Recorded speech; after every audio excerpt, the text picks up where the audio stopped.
to take office as British Prime Minister after meeting with King Charles III.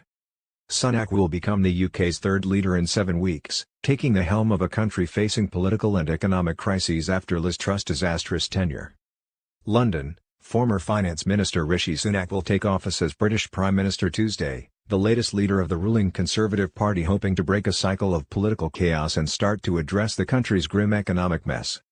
Sunak, the first British Asian to assume the role and a multimillionaire former banker, will meet with King Charles III at Buckingham Palace as part of a ceremonial transfer of power.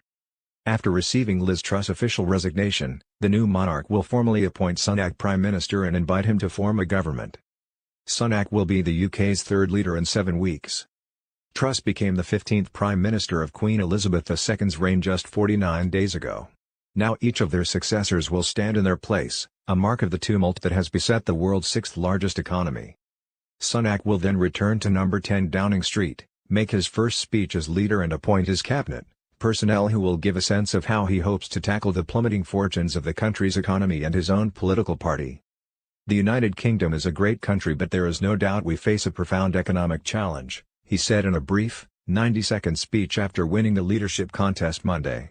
We now need stability and unity, and I will make it my utmost priority to bring our party and our country together. Truss' disastrous tenure has helped Sunak take power not long after he lost a previous leadership contest to her. But even in a few short weeks, Truss has made her successor's job undoubtedly harder. She attempted to introduce a hardline set of free market capitalist policies including tax cuts for high earners, without explaining how she would pay for it all. That sent markets haywire, with the pound plummeting and borrowing costs rising, something Sunak correctly predicted would happen during their leadership race. It soon became clear that Truss no longer had the backing of her bitterly divided party, let alone her country. She leaves office with an approval rating of just 6%, according to one poll.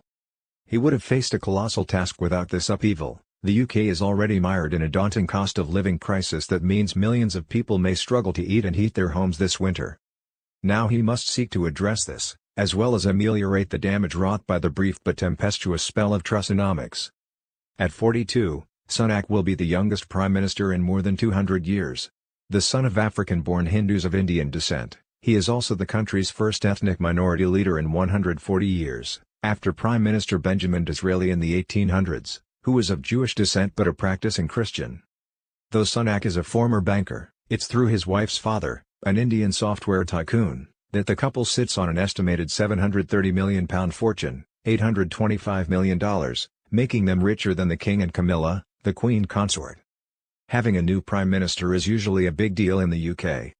It happened only 4 times between Margaret Thatcher in 1979 and David Cameron in 2010. But Britons may be forgiven for being far more weary today, with Sunak the 5th Conservative Prime Minister in a little over 6 years.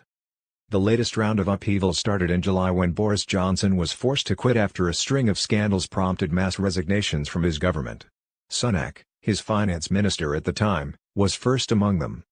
He was also the favourite to replace Johnson but was surprisingly beaten by Truss, whose tax cutting was more popular among the Conservative Party's 200,000 members. Now, after Truss' rapid resignation and Johnson's aborted comeback bid, Sunak has the top job. Marshall Bomo for Gone TV.